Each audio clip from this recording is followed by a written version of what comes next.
Welcome back everybody to the Freak Attack series. In this video we are going to see a fantastic game between Nepomniachtchi and Magnus Carlsen in the grand final of the Legends of Chess in 2020. In the last video we saw that Magnus Carlsen crushed Alireza Firouzja with the Freak Attack. But why did Magnus use Freak Attack and which game inspired him? It might be this game. Let's go and see this very beautiful game. Nepo kicks off the game with pawn to e4, c5, Sicilian Defense by Magnus Carlsen. We have the open Sicilian and here the Najdorf variation. But Nepo comes with a surprise to this game. He plays rook g1, the Freak Attack, intending to play g4, g5. Magnus replies with pawn to b5. This might be the best option against this Freak Attack. It's been played by the great Vasilly Ivanchuk in 1999 with great success. Nevertheless, Nepo replies with pawn to g4, wants to play g5. Magnus plays bishop b7, hoping to stop g5. And for example, if white plays bishop g2, black can play g6 or even knight d7, which plays knight b6. And after that, the other knight to d7, it's been played by Vasilly Ivanchuk and he won that game. But in this game, Nepo pushes the pawn to g5. He sacrifices a pawn in the opening. Magnus have to take the pawn. If he just retreats with his knight, then this is a bad opening for black. White plays bishop e3, intending to play f4, f5, h4, queen to e2, long castle. This is very great for the white pieces. So Magnus took the challenge and take the pawn. Knight takes e4, bishop takes e4. By the way, this is all preparation by Nepo, and here he plays pawn to a4, attacking the b5 pawn. In this position, Magnus plays pawn to e5, attacking the knight in the center. Another move might be pawn to b4, removing the tension, but white replies with queen e2, attacking the bishop. If the bishop retreats, white has a very powerful move, pawn to b3, wants to develop his bishop along this diagonal. If black plays g6, white plays bishop b2, and black has no time for playing bishop g7, because guess what, white will play knight c6, and after knight c6, bishop g7, white is completely winning. So this is not possible for black. And if black plays pawn to e5, white will attack the center with f4, and after knight d7, he can play bishop b2. He has castle, bishop g2, even lifting the rook. White has a very great position, and he has even +1 position. So this is not a very good idea for black. If he also plays pawn to d5, white can attack this bishop, and after bishop g6, white plays f4, intending to play f5, and after bishop to e4, white plays bishop g2, and after this trade, white can simply play rook takes g2. Another move can be f5 and developing the bishop and long castle. White has a powerful initiative in this position and he might win the game. So b4 was not a very good try. Magnus plays pawn to e5 in the game. But Nepo comes with another surprise and he plays a takes b5, sacrificing a knight in the middle of the board in the opening. Magnus doesn't dare to take the knight. If he took the knight, white will just simply recapture, queen takes d4. He wants to take the bishop. If the bishop retreats to b7, a very powerful move by white. Rook to g3, intending to play rook e3 and giving a check to the black king, and black doesn't have bishop e7 because queen g7 exists.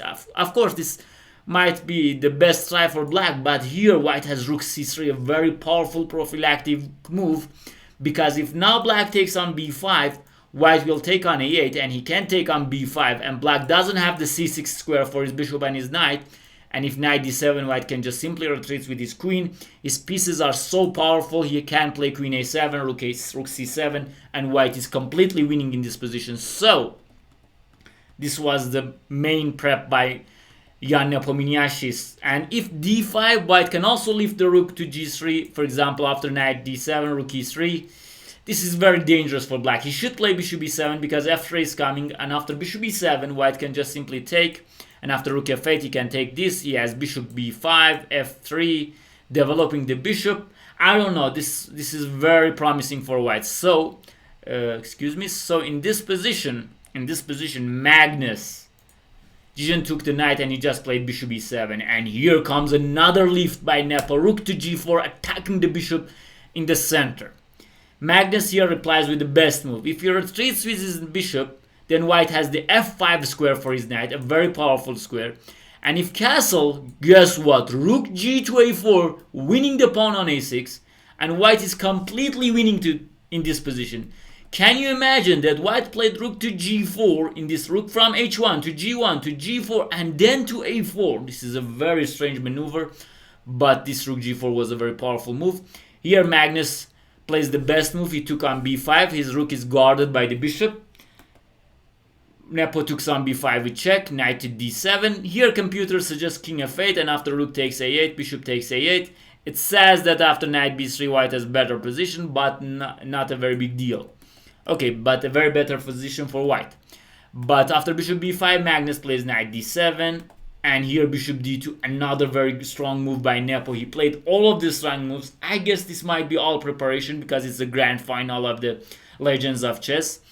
He had some preparations for this game, and after bishop d2, he protects his rook.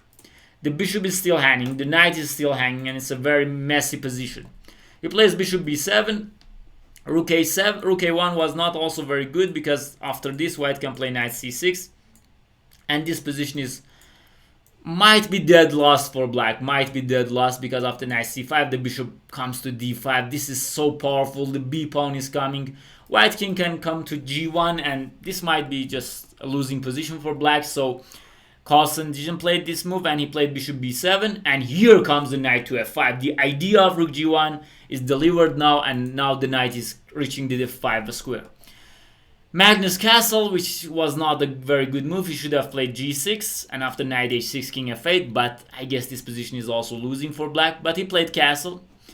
And here Nepo didn't find the best move. The only position that he didn't find the best move, he played rook takes a8, which lost most of his advantage. In this position, if he had played rook ga4, a very strange move, black is in big trouble. Because if he takes, we take, and then white wants just to simply play rook a7 and use this 7th rank. And when the rook reaches the 7th rank, look at all of black pieces on the 7th rank. This is just losing.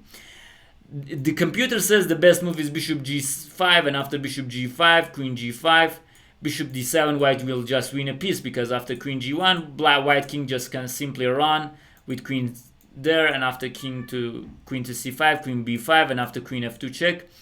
This is still there is a game, but c8 square is covered, so white is winning in this position. So this was the main variation after rook ga4. And if he doesn't take, for example, if he plays knight b6, white will take, and after bishop takes a8, now white plays bishop b4, and look at this diagonal. Look at this diagonal. White is completely winning.